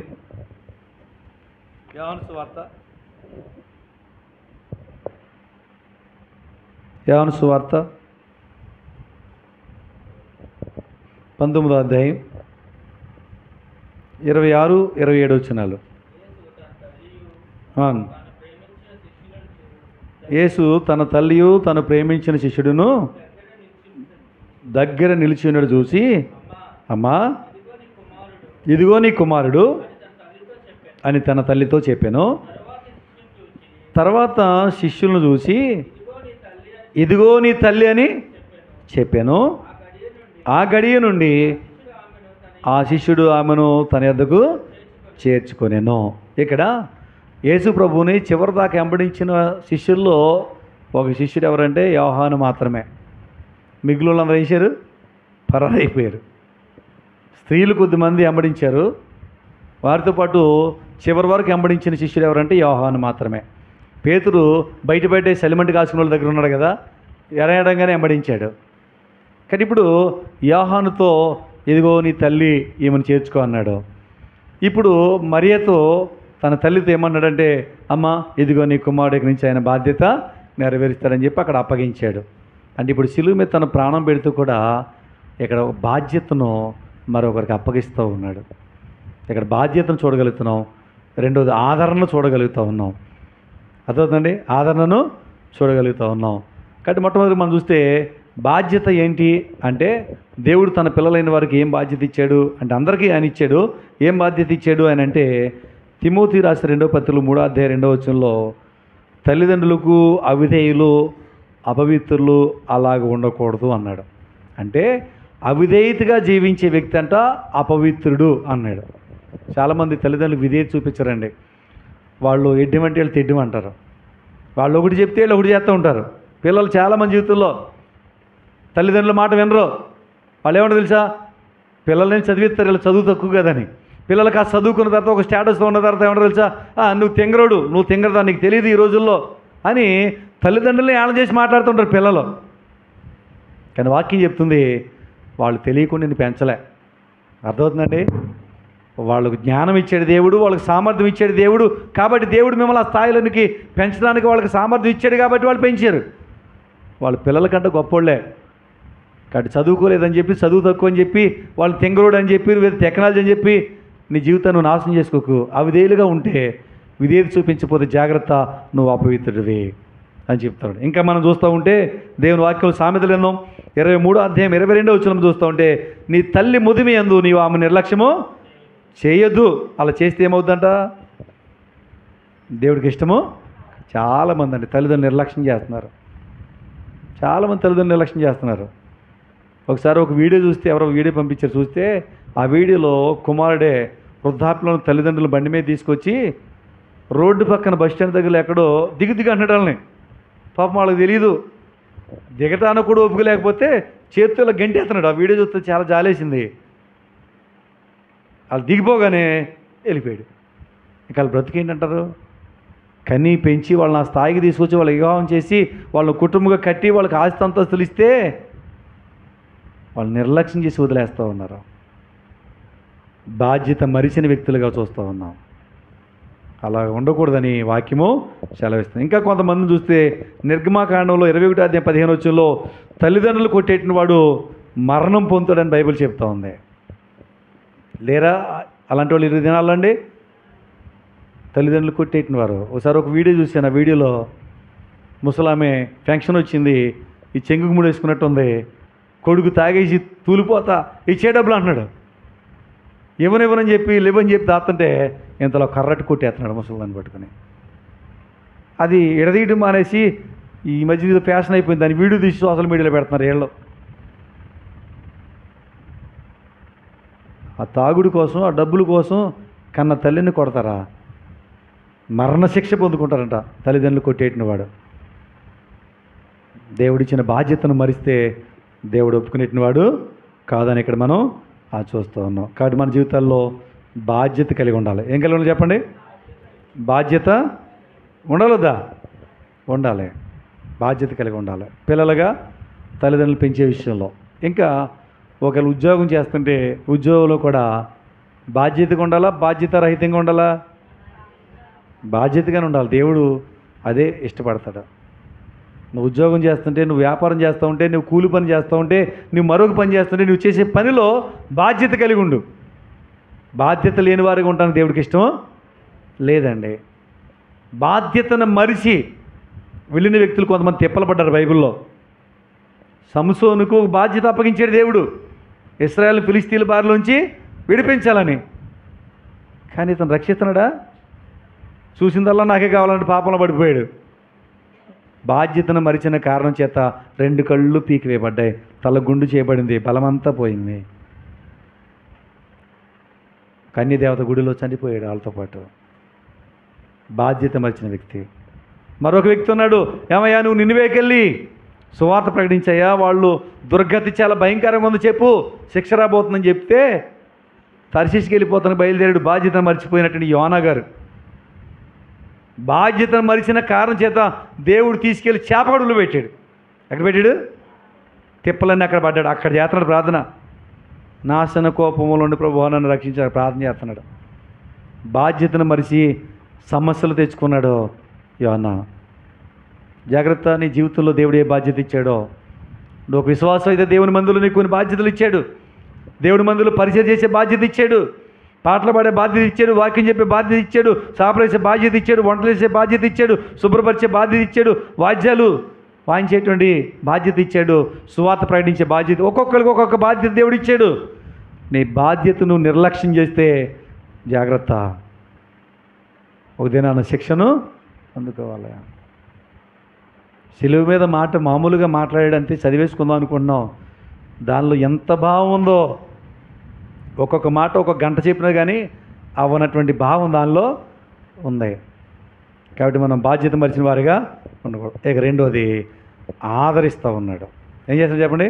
తల్లి దుఃఖంలో ఉంది, ఆదరిస్తూ ఉన్నాడు. ఈ ఆదరణ ఎక్కడ దొరుకుతుంది అంటే, తల్లి సంఘాన్ని గుర్తుగా ఉంది, కుమారుడు విశ్వాసి గుర్తుగా ఉన్నాడు. ఒక విశ్వాసి ఆదరించబడాలంటే ఎక్కడ రావాలి చెప్పండి? సంఘంలోకి రావాలి. అర్థమవుతుందండి? బయట వెలుపట మానవుడికి ఆదరణ లేదు, సంఘములో ఆదరణ ఉంది. కాబట్టి మనం సంఘంలో ఉండాలి. ఎక్కడ ఉండాలి చెప్పండి? సంఘంలో ఉండాలి. కొంతమందికి ఎన్ని చెప్పినా కానీ సంఘంలో ఉండరు. అందుకే ఆదరణ కరువు అయిపోతుంది. మా సమస్యలు పెరిగిపోతున్నాయి, మమ్మల్ని ఓదార్చేవాళ్ళు లేరు, మమ్మల్ని ఆదరించేవాళ్ళు లేరు, మాకు ధైర్యం చెప్పేవాళ్ళు లేరు, మా పరిస్థితులు రోజు రోజు దిగజారిపోతున్నాయి. కారణం ఏంటి? సంఘంలో లేవు నువ్వు. కాబట్టి ప్రభు ఉద్దేశం తెలుసా? ఇది దుర్దినాలు, కరోనా దినాల్లో నువ్వు సంఘంలో ఉండు. యోహానుకి తల్లి దగ్గర ఉండమన్నాడు, తల్లిని కుమారు దగ్గర ఉండమని ఎందుకు చెప్తాడు? ఈ బాధ్యత అంటే సంఘంలోనే ఆదరించబడాలి ప్రతి క్రైస్తవుడని దేవుని యొక్క ఉద్దేశం. కాబట్టి మనం అక్కడ ఉండవలసిన వారుగా ఉంటా ఉన్నాం. అయితే మరొక విషయాన్ని మీకు జ్ఞాపకం చేయాలి. ఏంటంటే, బాధ్యత గురించి చెప్పాను కదా, అందులో ప్రధానమైన వ్యక్తి గురించి నేను మర్చిపోయాను. ఆ వ్యక్తి ఎవరంటే ఇస్కరియోతు యోధ అండి. ఈ సమయంలో గుర్తించుకోవాలి. అతన్ని ఒక బాధ్యత ఇచ్చాడు. ఏంటి ఆ బాధ్యత? డబ్బు మీద అధికారి. సరిపోలే, 30 వెండి నాణాలకు యేసుప్రభుని అప్పగించిన ఒప్పందం కుదుర్చుకు తెచ్చుకున్నాడు. బాధ్యత నెరవేర్చిన వాడు. ఆ నిర్లక్ష్యం చేత, డబ్బుకు అమ్ముడిపోయిన కారణం చేత ఏమైందండి? ఉరిపెట్టుకున్నాడు. అపొస్తలుల గారు చూస్తే ఏమైపోయింట? తలకిందులుగా పడ్డాడంట, నడిమికి బద్దలయ్యాడు. ఇవన్నీ పేగులు బయటికి వచ్చింది. ఎంత దారుణం అండి ఇది! బాధ్యతను మరిచి చేసినటువంటి పని. నువ్వు ఎవరైనా సరే దేవునికి ఏ బాధ్యత ఇచ్చాడో ఆ బాధ్యత సంపూర్ణంగా నెరవేర్చు. అర్థవుతుందండి? యెహోవా కార్యం అశ్రద్ధగా చేసేవాడు శాపగ్రస్తుని బైబిల్ చెప్తుంది. రెండోది, ఆదరణ గురించి మనం చూస్తాం. సంఘంలోనే ఆదరణ మనం పొందగలమని చూస్తూ ఉన్నాం. సరే, సంఘంలో ఏ విధంగా ఆదరణ మనం పొందగలమను అని అంటే, సంఘములో సహవాసం ఉంది. ఏమని చెప్పండి? సహవాసం ఉంది. అపొస్తలుల గ్రంథం 2వ అధ్యాయం 42వ వచనంలో ప్రారంభంలో క్రైస్తవులు దేవుని బిడ్డలు ఎలా ఉన్నట? అపొస్తలుల బోధ యందును, సహవాసమందును, రొట్టె విచ్చినందును, ప్రార్థన చేయటందును. ఇదండి ఈ సహవాస క్రమం సంఘంలో ఉంది. ఈ క్రమంలో ఎదిగిన వ్యక్తి ఆత్మీయంగా బలపడతాడు, సమస్యల నుంచి బయటకు వస్తాడు, ఎన్నో మేలు తను పొందగలుగుతాడు. కాబట్టి సంఘంలో సహవాసులు మనం ఉండాలని దేవుని యొక్క ఉద్దేశం. కానీ కొంతమంది ఉద్దేశం ఏంటి అంటే, ఎబ్రీ పత్రికలో 10వ అధ్యాయంలో చూస్తాం కదా, 24 నుంచి 25 వరకు, కొందరు మానుకొనుచున్నట్లుగా సమాజం కూట మానక. కొంతమంది పని ఏంటంటే చెప్పండి? ఏం పని లేదు, మానేయటమే పని. ఆ పని ఎట్టుకోకుండా అని చెప్తున్నాడు. రండి అన్నాడు. ఆదివారం ఒక్కరోజే కాదు, వారం రోజులు నియామక కూటాలు కూడా రావు. సమాజం కూడుకోండి అని చెప్తున్నాడు. అక్కడే మన జీవితంలో గొప్ప నెమ్మది అండి. దేవుని మందిరం ఎందుకు నెమ్మది ఉంటుందండి? మన సమస్యల పరిష్కారం దేవుని మందిరంలోనే. ఎలా అంటే, అశూరీలు దండెత్తి యూదరాజ్యం మీదకి వస్తే హిజ్కియా భక్తుడు చేసిన పని ఏంటి? మందిరానికి వెళ్ళి ప్రార్థన చేశాడు. మందిరానికి వెళ్ళి ప్రార్థన చేశాడు. దేవుడు దేవదూతను పంపిస్తే 185,000 మంది అశూరీయుల సైన్యాన్ని చంపేసింది. ఈ సమస్యకు పరిష్కారం ఎక్కడ దొరికింది? ఈయన యుద్ధం చేశాడా? చేయలే. దేవుడి మందిరంలోకి వచ్చి ప్రార్థన చేశాడు. నువ్వు చాలా సమస్యలు ఉన్నావు కదా, ఎన్నో ఇబ్బందులు ఉన్నాయి కదా, మనశ్శాంతి లేని పరిస్థితులు ఉన్నావు కదా, ఇలాంటి స్థితిలో ఎందుకు నువ్వు దేవుని సన్నిధి దూరం అవుతావు? రా, దేవుని సన్నిధికి రా, ప్రార్థన చేయి. దేవుని జీవితంలో కార్యాలు ఆయన చేస్తాడు. దేవుని సన్నిధి ఎలాంటి తెలుసా? కీర్తనలు 97వ అధ్యాయం 5వ వచనంలో మనం చూడగలిగితే, దేవుని సన్నిధిలో, సర్వలోకనాథుని సన్నిధిలో పర్వతములు మైని వలె కరిగిపోతున్నాయి అనేటువంటి పదాన్ని చూస్తూ ఉంటాం. మైనం అంటే ఏంటి? కొవ్వొత్తు. కొవ్వొత్తు నిప్పండితే కరుగుద్ది కరగదా? కరుగుద్ది. పర్వతం కరుగుద్దా? చెప్పండి, కరగదు. కానీ ఇక్కడ ఈ పదాన్ని ఎందుకు వాడంటే ఒక్కొక్కరి జీవితాల్లో పర్వతం ఎత్తుగా ఉంటుంది కదా, వాళ్ళ సమస్యలు వాళ్ళు తలగమించిపోయి ఉంటాయి. అంటారు, నా సమస్యలు నా తలమించిపోయినండి, నన్ను ఎవరు బాగు చేయలేరండి. ఇంకా కొంతమంది ధైర్యం చేసి అంటారు, దేవుడు కూడా నన్ను కాపాడలేడండి అంటూ ఉంటారు. దేవుడు కాపాడలేదంటే ఏది లేదు. నీ సమస్య పర్వతం అంత ఎత్తైంది అయినా సరే ప్రభు సన్నిధికి వస్తే నీ పర్వతం లాంటి సమస్యను మైను వల్ల కొవ్వొత్తులా కరిగించేస్తాడు ఆయన. ఎందుకు ఈ సమస్యలు బట్టి నువ్వు నిట్టూరుస్తావు? నీకున్న సమస్యలు బట్టి బయట వాళ్ళ దగ్గర చెప్పుకుని బాధపడతావు. ప్రభు సన్నిధికి వచ్చి బాధపడు. ఇంకోటి, పర్వతంలో రెండో కోణం ఏంటంటే పర్వతము రాయి. ఏం చెప్పినది? గట్టికూడదా మెత్తకూడదా? అంటే కఠినమైన సమస్యలు ఉంటాయి కొంతమందికి, జటిలమైన సమస్యలు ఉంటాయి కొంతమందికి. నీ జీవితంలో నువ్వెంత కఠినమైన సమస్యను ఎదుర్కొన్నా సరే ప్రభు సన్నిధికి వచ్చి నువ్వు ప్రార్థన చేస్తే మైను వల్లే కరిగిస్తానన్నాడు. ఎంత ఆఫర్ అని ఇస్తే ఎందుకు నువ్వు ఆలస్యం చేస్తావు? నీ సమస్యలు పోకపోవడానికి కారణం దేవుడు కాదు, సంఘం కాదు, మందిరం కాదు, నువ్వే. నువ్వు రాక ప్రార్థన చేయక నీ జీవితంలో కార్యాలు జరగట్లే. ఎంత సహవాసంలో ఇన్ని గొప్ప కార్యాలు ఆయన చేయడానికైనా ఇష్టపడుతున్నాడు. కాబట్టి సహవాసాలు మనం ఉండాలి, దేవుని బిడ్డలతో కలిసి ఉండాలని దేవుడి యొక్క ఉద్దేశం. బైబిల్లోకి ఆవిడ ఉంది, రూతు గ్రంథంలో, నయోమి. కొంచెం కరువు వచ్చిందంట బెత్లెహేములో. అంత మాత్రం అందరూ వెళ్ళిపోలే, బోయజులు అంటే అందరూ లేరేంటి? ఏమికంటే ఎక్కడో మోయాబులో బాగుందనేటువంటి సమాచారం వచ్చినట్టుంది. అంతే, భర్తను తీసుకుంది, ఇద్దరు కొడుకులు తీసుకుంది, వెళ్ళిపోయింది. అక్కడికి వెళ్ళిపోయిన తర్వాత మళ్ళీ ఆ మోయాబులోనే పెళ్లి కూతురు చూసేసింది, కోడలు చూసేసింది, వాళ్ళకి పెళ్లి చేసేసింది. తర్వాత కొంతకాలం అయితే భర్త చచ్చిపోయాడు, తర్వాత కొడుకులు కూడా చనిపోయారు. బెత్లెహేము విడిచిపెట్టి వెళ్ళి ఎంతో నష్టాన్ని తెచ్చుకుంది. తర్వాత మరలా బయలుదేరి బెత్లెహేముకి వచ్చిన తర్వాత రూతుని బట్టి దేవుడు మరలా ఆమె వంశాన్ని అభివృద్ధిపరిచి దీవించాడు. నీ జీవితంలో ఎన్ని నష్టాలను ఎదుర్కొంటున్నా, ఎన్ని కష్టాలను వెళుతున్నా, నువ్వు బయట తిరిగినంత కాలము నీ నష్టానికి, నీ కష్టానికి ఎవరు బాధ్యులు కాదు, నీకు నీవే. బాగుపడదాం దేవునికి వ్యతిరేకంగా నువ్వు బాగుపడదాం ఎంత ప్రయత్నిస్తున్నా బాగుపడలేవు. ప్రభు సన్నిధికి వస్తే నీ సమస్యల నుంచి ఆయన విడిపించేవాడిగా ఉన్నాడు. కాబట్టి మూడో మాట మనం చూస్తున్నాం, ఏమన్నాడు? ఇదిగో నీ కుమారుడు, ఇదిగో నీ తల్లి. ఒక బాధ్యతను, ఆదరణను, సమస్యకు పరిష్కారాన్ని దేవుని సన్నిధిలో ఆయన చూపిస్తూ వచ్చాడు. అది మనం చూసాం. ఇక నాలుగో మాట మనం చూద్దాం. చూడండి, మత్తయి సువార్త 27వ అధ్యాయము 46వ వచనం.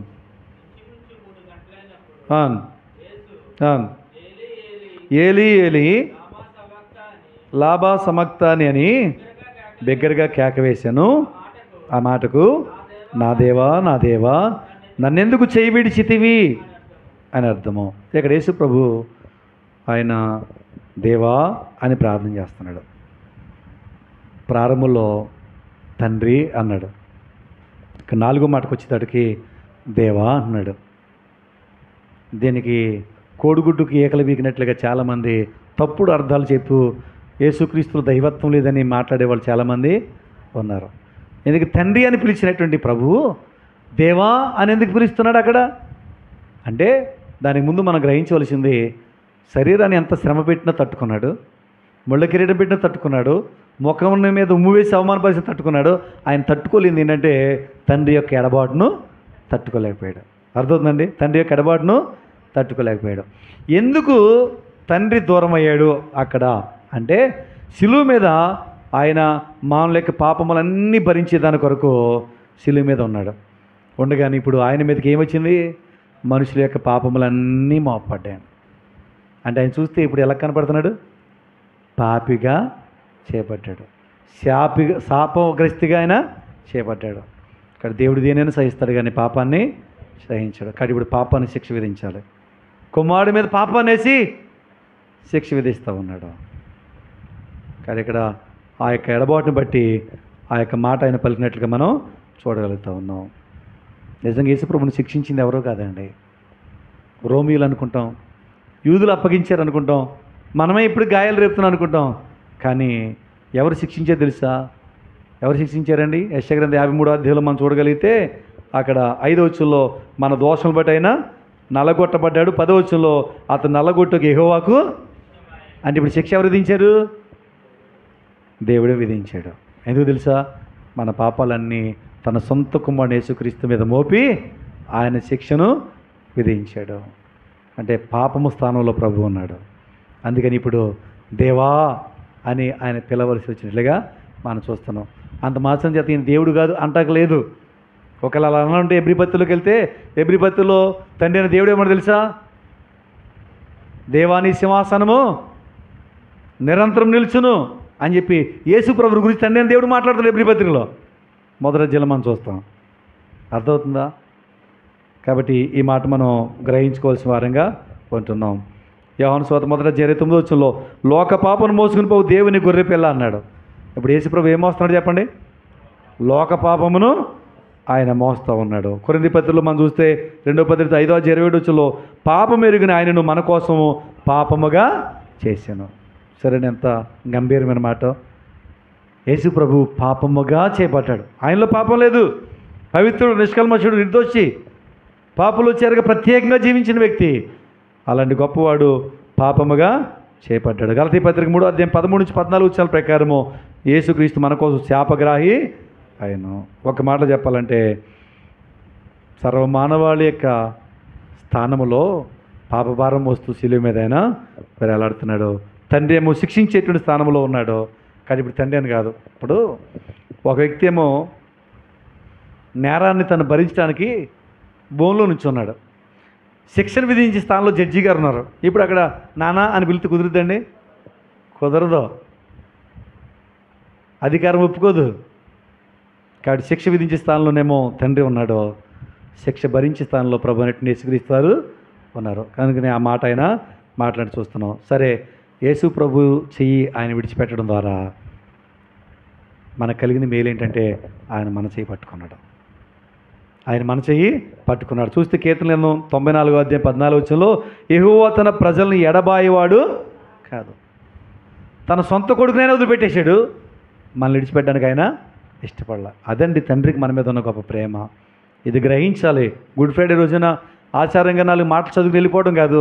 తండ్రి యొక్క ప్రేమ ఎంత గొప్పదో మనం తెలుసుకోవాలి. ద్వితీయోపదేశకాండం 31:8 మనం చూస్తే నిన్ను విడువను ఎడబాయును అన్నాడు. కాబట్టి ఎడబాయిన దేవుడిగా, విడువన దేవుడిగా ఆయన ఉన్నాడు. ఆయన మన కోసం ఆ విధంగా తన కుమారుడిని త్యాగం చేసి మనల్ని ఆయన పట్టుకున్నాడు.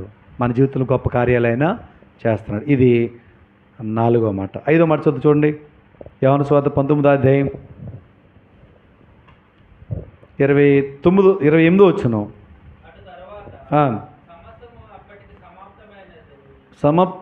సమస్తమును అప్పటికి సమాప్తమైందని యేసు ఎరిగి లేఖనము నెరవేరినట్లు నేను దప్పుకొనుచున్నానని చెప్పాను.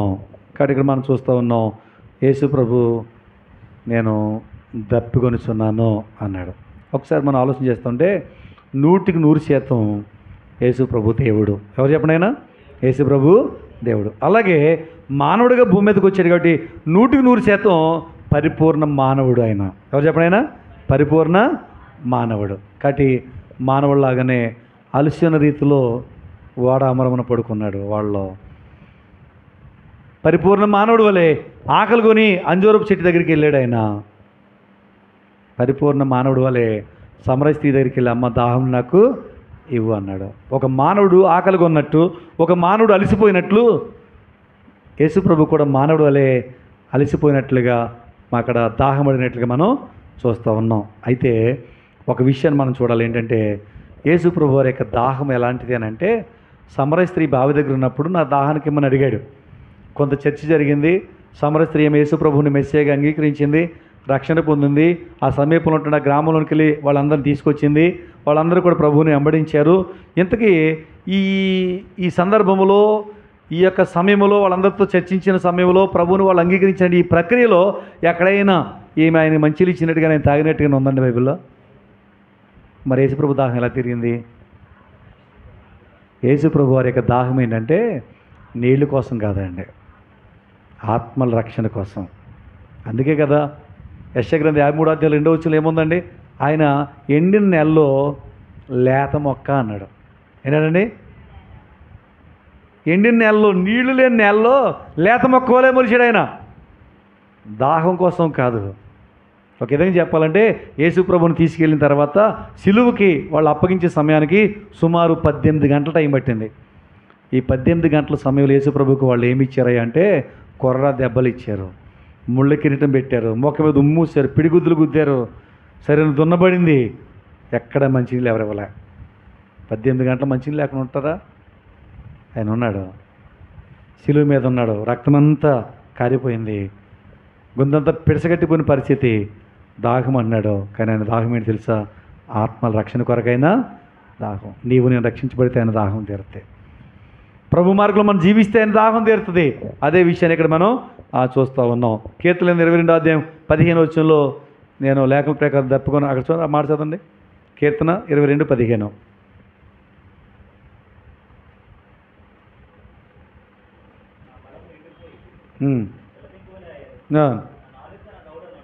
నా నాలుక నా దవడను అంటుకొని ఉన్నది.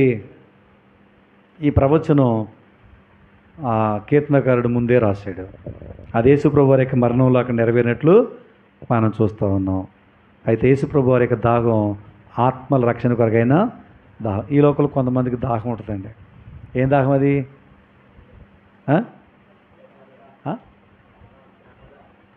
ధనదాహం. ఆత్మల రక్షణ కొరకు దాహం కాదు, ధనదాహం.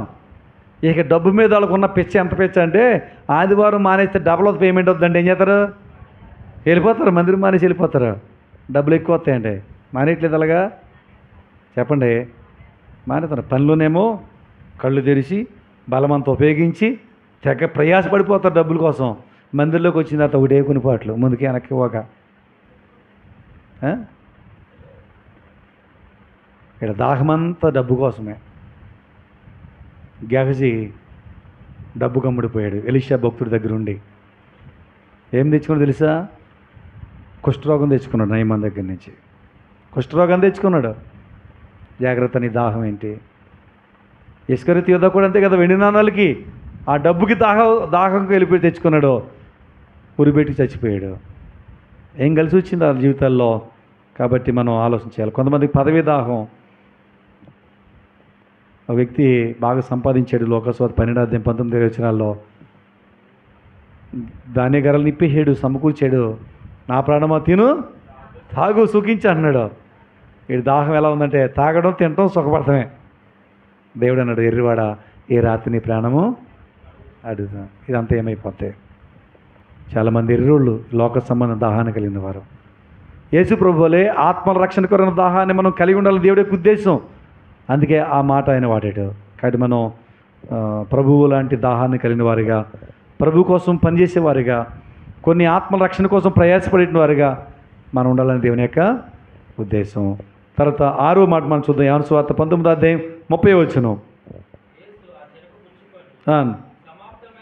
సమాప్తమైందని చెప్పి తల వంచి ఆత్మను అప్పగించాను.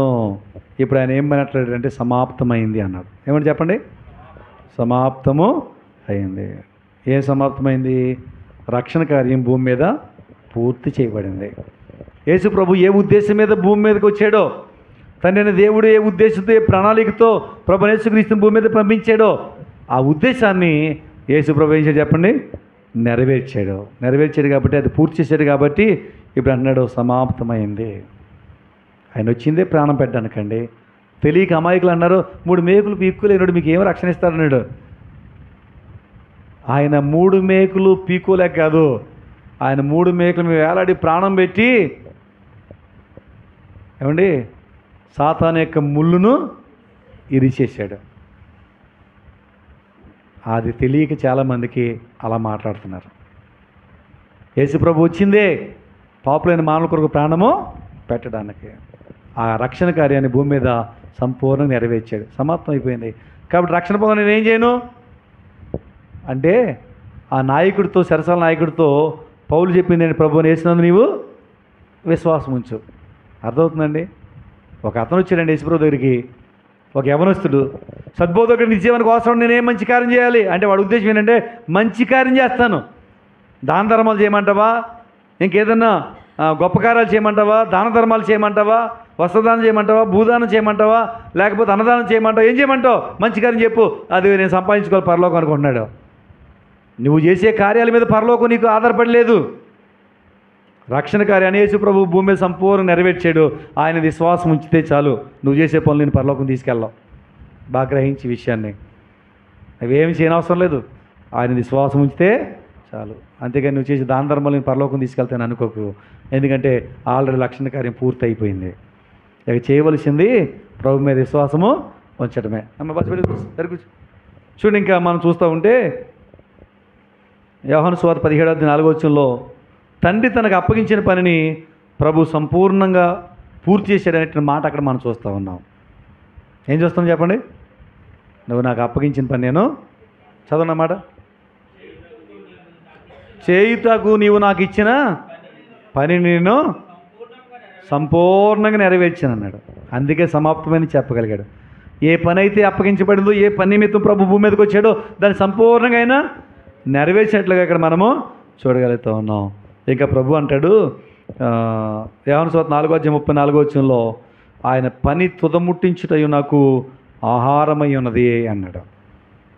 యేసు ప్రభు ఏ పని నిమిత్తం వచ్చాడు అదే పని ఆయన నెరవేర్చాడు. మరి నా జీవితాల్లో ఆయన మనకిచ్చిన పనిని మనం నెరవేరుస్తున్నామా?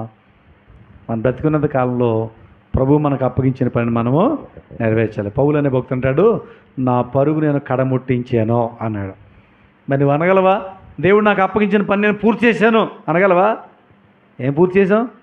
మందిరకే సరిగా రాకుండా, వాక్యమే సరిగా అనుకోకుండా, ప్రార్థనే సరిగా చేసుకోకుండా, బైబిలే సరిగా చదువుకోకుండా ఏం పూర్తి చేసావు? పౌలు నా పరుగు నేను కడముట్టించాను అన్నాడు. ఒక రోజున ప్రభు వచ్చినప్పుడు బలా నమ్మకం మంచి దాసులు అనిపించుకోవడానికి మనం ఏం చేయాలి చెప్పండి? ప్రయాసపడాలి. చనిపోయినాటికి పనిని మనం సంపూర్ణ నెరవేర్చిన వారుగా ఉండాలి. మనకు అప్పగించబడిన పనిని మనం పూర్తి చేయగలిగి ఉండాలి. ఏ బాధ్యత నీకు ఇచ్చాడో, ఏ పని దేవుడు అప్పగించాడో, ఏ తలాంతు నీకు ఇచ్చాడో దాన్ని ప్రభు కోసం బ్రతుకాలం అంతా ప్రయాసపడి నువ్వు పూర్తి చేయగలగాలి. అది పూర్తి చేయడానికి నీవు లోకం వైపు చూస్తే, మనుషుల వైపు చూస్తే నీ వల్ల కాదు. కానీ ఎలాగ చేయగలమంటే మనం ఎబ్రీ పత్రికలో చూడగలం. తీయుద్ధులు కానీ 12వ అధ్యాయం 1-2 వచనాల్లో యేసు వైపు చూసు. ఎవరైపు చెప్పండి? యేసు వైపు చూసు. లోకంలో మనుషుల వైపు చూస్తే నువ్వు చేయలేవు. నీకు అప్పగించే పని పూర్తి చేయలేవు. యేసు వైపు చూడు. అది 6వది. ఇక 7వ మాట మనం చూద్దాం. యేసు ప్రభు శిలువ మీద తన ప్రాణం పెట్టకపోవడము ఆయన మాట్లాడినటువంటి చివరి మాట 7వ మాట మనం చూద్దాం. ఇక్కడ లోక సువార్త 23:46 అప్పుడు యేసు గొప్ప శబ్దంతో కేకవేసి, తండ్రి నీ చేతికి నా ఆత్మను అప్పగించున్నాను. ఇప్పుడు చివరిలో కూడా ప్రార్థన నేను ఇందా చెప్పాను కదా, మొదటి మాటలో ప్రార్థన ఉంది, చివరి మాటలో కూడా ప్రార్థన. తండ్రి నీ చేతికి నా ఆత్మను అప్పగిస్తా ఉన్నాను అన్నాడు. ఇక్కడ ఒక వాస్తవాన్ని గ్రహించండి. ప్రతి ఒక్కరు కూడా ఏదో ఒక రోజు చచ్చిపోతారు. చనిపోరా? అలా చూస్తున్నారేంటి? మరణం అంటే భయం కదా, అందుకే అలా చూస్తాం. కానీ ఒక రోజున ఎంత భయపడ్డా నరులారు తిరిగి రండి అంటే వెళ్ళిపోలేదా? వెళ్ళిపోవాల్సిందే. అయితే దేవుడు మానవుని 3 భాగాలుగా చేశాడని చాలాసార్లు మనం చెప్పుకున్నాం. శరీరం ఇదొక భాగం, రెండోది ప్రాణం అదొక భాగం, మూడోది ఆత్మ. అర్థమవుతుందండి? మానవుడు చనిపోయినప్పుడు ఈ శరీరం మన్నులో పెడతారు, మన్ను అయిపోతుంది. ప్రాణం అనగా రక్తము నీరైపోద్ది. ఆత్మకు చావు లేదు. ఈ ఆత్మ ఎక్కడికి వెళ్ళాలి? నువ్వు ఎవరికి అప్పగిస్తున్నావు? ప్రసంగ గ్రంథంలో 12:7 మన్నైనది వెనక్కి వెళ్ళే మరలా భూమికి చేరును, ఆత్మ దాన్ని దయచేసిన దేవుని యొద్దకు పోవును అని రాయబడి ఉంది. ఈ శరీరం మన్ను కాబట్టి భూమికి చేరిపోద్ది. ఆత్మ దేవుడి దయచేసే దేవుడి దగ్గరికి వెళ్ళాలని దేవుడి యొక్క నిర్ణయం. మరి అందరూ ఆత్మలు దేవుడి దగ్గరికి వెళ్తున్నాయా? ప్రశ్న వేసుకోండి. దేవుడి దగ్గర సంతోషం ఉంది, మరణం లేదు, ఎంతో అంతం లేని రాజ్యం అని చూసాం కదా. కానీ అక్కడికే అందరి ఆత్మలు వెళ్తూ ఉన్నాయా అని అంటే, యేసు ప్రభు భూమి మీద ఉండే ఒక మాట చెప్పారు, ప్రయాసపడి ఏం భారం అది? పాప భారం మోసుకునిచున్న సమస్త జిల్లా నా ఎదుగు రండి అన్నాడు. అంటే ప్రతి మానవుడు ఏం మోస్తున్నాడు చెప్పండి? పాపం అనే భారాన్ని కలిగి ఉన్నాడో అది మనకు కనపడతలే. తల మీద ఉందో, ఈ మీద ఉందో, ఎక్కడ మోస్తున్నావు అది కనిపించట్లే. కాబట్టి ఏమనుకున్నా తెలుసా? నాకు ఏ భారం లేదనుకున్నాడు. భూమి మీద నువ్వు బ్రతుకాలం అంతలో నువ్వు చేసినటువంటి పాపములన్నీ కూడా పోగవుతున్నాయండి. అవి నీకు పెద్ద భారం అవుతున్నాయి. అవి ఎప్పుడు నీ మీద మోపడతాయంటే ఎప్పుడైతే ఈ శరీరంలోంచి ఆత్మ బయటకు వస్తుందో ఈ భారం అంతా అప్పుడు ఈ ఆత్మ మీద మోపడుతుంది. ఇప్పుడు ఈ ఆత్మ ఏమో తండ్రి దగ్గరికి వెళ్ళాలని ప్రయత్నం చేస్తుంది, ఈ పాప భారం ఏమో పాతాలను తొక్కేస్తుంది. చెప్పండి, ఇప్పుడు ఆత్మ తండ్రి దగ్గరికి వెళ్తుందా? పాతాళానికి వెళ్తుందా? పాతాళానికి వెళ్తే వేదనకరమైన స్థలంలో పడిపోతే అగ్నిగుండం, వేదన, పండ్లు కొరుకుట, ఏడుపు, దుఃఖం అక్కడ ఉంది. నీ ఆత్మ ఎక్కడికి వెళ్ళడానికి నువ్వు సిద్ధపరచుకున్నావు? ఈ రాత్రి ప్రభు వస్తే నీ ఆత్మ ఎక్కడికి వెళ్తుంది? ఒకవేళ ఈ రాత్రి నీ మరణం వస్తే నీ ఆత్మ ఎక్కడికి వెళ్తుంది? ఆలోచన చేసి ఎప్పుడైనా చనిపోతే నా గతి ఏంటి అని ఆలోచన చేసావా? కాబట్టి వాక్యం మనకు జ్ఞాపం చేస్తుంది, యేసు ప్రభు తన ఆత్మను తండ్రికి అప్పగించుకున్నాడు. కాబట్టి మనం కూడా మన ఆత్మను ఎవరికి అప్పగించాలి?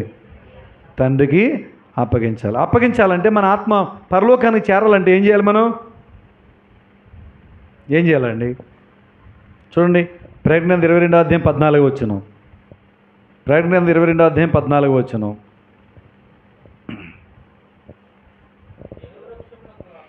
జీవవృక్షమును కక్కుగలవారై గుమ్మముల గుండా ఆ పట్టణములో ప్రవేశించినట్లు తమ వస్త్రములు ఉతుక్కున్నవారు ధన్యులు. ఈ సోదరుడా, నీవు ఆ పట్టణంలో ప్రవేశించాలంటే, నీ ఆత్మ పరలోకంలో చేరాలంటే నువ్వేం చేయాలంట చెప్పండి? బట్టలు ఉతుక్కుంటావే, మురుగు పోగొట్టుకుంటూ ఉతుక్కుంటావే, నీ హృదయాన్ని కడుక్కో, నీ పాపాలు కడుక్కో. ఎప్పుడైతే నీ పాపాలతో నువ్వు కడుక్కుంటావో, నీ పాపాలను కడుక్కుంటావు క్రీస్తు రక్తంలో, అప్పుడు ఏమవుతావు? నీ ఆత్మ పరలోకానికి చేర్చబడుతుంది. నీ పాపాలు కడగబడకపోతే నీకు ఎప్పటికీ పరలోక రాజ్యంలో ప్రవేశించే అవకాశమే లేదు. ఎప్పుడో కడిగేసుకున్నానండి అనుకున్నావేమో. ప్రతిరోజు నీ జీవితాన్ని పరీక్షించుకో. నీ మాటలు ఎలా ఉన్నాయి? నీ చూపులు ఎలా ఉన్నాయి? నీ ఆలోచనలు ఎలా ఉన్నాయి? నిర్లక్ష్యంగా బతుకుతున్నావా? కానీ నీ పాప భారం అంతా నువ్వు కడుక్కోకపోతే, నీ మల్లెమంతా నువ్వు కడుక్కోకపోతే ఆ పట్టణంలో ప్రవేశించేటువంటి అవకాశమే లేదు. ఎక్కడ కడుక్కోవాలంట? గొర్రె పిల్ల యొక్క రక్తములు, అంటే క్రీస్తు రక్తంలో మనం కడుక్కోవాలి. కడగబడిన వారు మాత్రమే పరలోకంలో చేరతారు. ఇంకెవరు చేరతారు అంటే ప్రకటన 21వ అధ్యాయం 27వ వచనంలో జీవగ్రంథమందు పేరు రాయబడిన వారు ప్రవేశిస్తారు. మన పేర్లు ఎక్కడున్నాయి? ఎక్కడున్నాయండి? ఈ లోకంలో ఎక్కడున్నాయి చెప్పండి? రేషన్ కార్డులో ఉన్నాయి, ఆధార్ కార్డులో ఉన్నాయి, ఓటర్ కార్డులో ఉన్నాయి, పాన్ కార్డులో ఉన్నాయి. ఇక లోకంలో మనం బ్రతకడానికి చాలా చోట్ల మన పేర్లు ఉన్నాయి. ఒకవేళ పేరు లేదంటే ఆ పేరు కోసం లైన్లో నిలబడి ఆధార్ కార్డులో పేరు కోసమో, రేషన్ కార్డులో పేరు కోసమో, ఓటర్ కార్డులో పేరు కోసమో ప్రయత్నం చేస్తాం. కానీ దేనికి ప్రయత్నం చేయట్లేదు తెలుసా? జీవగ్రంథంలో పేరు కోసం ప్రయత్నము చేయట్లేదండి చాలామంది. జీవగ్రంథం ఒకటి ఉందా దేవుడి దగ్గర, అందులో పేరు ఉండాలా, లేకపోతే ఏమవుద్ది? చాలామంది ఇలా బతుకుతున్నారు. జాగ్రత్త, నీ నిర్లక్ష్యం నీ నరకానికి తీసుకెళ్తాయి. జీవగ్రంథంలో నీ పేరు రాయబడకపోతే ఎంతకాలం నువ్వు మందిరం రా, ఎన్ని కానుకలు మందిరంలో ఇవ్వు, ఎన్ని ఉపవాసాలు ఉండు, ఎన్ని ప్రార్థన చేయి, నరకంలో పడిపోతావు. అది నిశ్చయం. కాబట్టి మనం ఏమవ్వాలంట? జీవగ్రంథంలో మన పేరు రాయబడాలి. అంతే కదా. చివరిగా మరొక మాట చేసి ముగిస్తాను. మత్తయి సువార్త 7వ అధ్యాయం 21వ వచనంలో చదవండి. ఏం చేస్తే పరలోకానికి మనం వెళ్తామంటే ఆ మాట చూస్తున్నాం. ప్రభువా ప్రభువా నన్ను పిలిచి ప్రతివాడు పరలోకంలో ప్రవేశించడు, కానీ పరలోకమందున్న తండ్రి చిత్తమును తండ్రి చిత్త ప్రకారం చేయవాడే. అర్థమవుతుందండి. ప్రభువా ప్రభు అని పిలిచేవాడు వెళ్ళిపోడంట. ప్రార్థన చేసేవాళ్ళందరూ పరలోకం వెళ్ళిపోతారంటే గంటలు చేసేవాళ్ళు చాలామంది ఉన్నారు ప్రార్థనలో, ఉన్నారు లేదా? కన్నీరు ప్రార్థన చేయమంటే దావీదు భక్తుడు ఏమన్నాడు? కన్నీరు కంట తన పరుపు తేలిపోతుంది అన్నాడు. ఉన్నారు లేరు అలాంటి వాళ్ళు? అంటే ఆయన వెళ్ళలేదంటలేదు నేను. కాబట్టి ప్రభువా ప్రభువా అన్నంత మాత్రం పరలోకి ఇవ్వడండి ఆయన. ఇంకా అన్నారు, నీ నామలు దెయ్యాలు వెళ్ళగొట్టలేదా మేము, నీ నామలు అద్భుతాలు చేయలేదా అన్నారు కొంతమంది సేవకులు. మీరెవరో నాకు తెలియదు అన్నాడు. ఆ రోజు తెలుస్తుంది వీళ్ళ బడాయి. దెయ్యాలు వెళ్ళగొట్టాం, అద్భుతాలు చేసాం, స్వస్థత కార్యాలు చేసాం అన్నారు. అక్కడికి వెళ్ళిన తర్వాత నువ్వెవడో నాకు తెలదా అంటాడు అంతే. దేవుని చిత్తాన్ని భూమి మీద నువ్వు నెరవేర్చుకోకుండా, వాక్యానుసారంగా నువ్వు జీవించుకోకుండా, దేవుని చిత్త ప్రకారంగా నువ్వు సేవ చేయకోకుండా, దేవుని చిత్త ప్రకారంగా నువ్వు జీవించుకోకుండా నువ్వు పరలోకానికి వెళ్ళలేవు. ఇది వాస్తవం. తండ్రి చిత్త ప్రకారం జరిగించేవాడు మాత్రమే ఎక్కడికి వెళ్తాడంట? పరలోకానికి వెళ్తాడు. అప్పుడండి తండ్రి నా ఆత్మ నీకు అప్పగిస్తాను. అంతేగాని ఇవేమీ చేయకోకుండా తింగరగా ప్రభు నన్ను తీసేసుకోవా అంటే అది తీసేసుకుని ఎక్కడికి వెళ్ళిపోతావు? నరకానికి పోతావు అంతే. అలాంటి ప్రార్థనలు చేయకండి.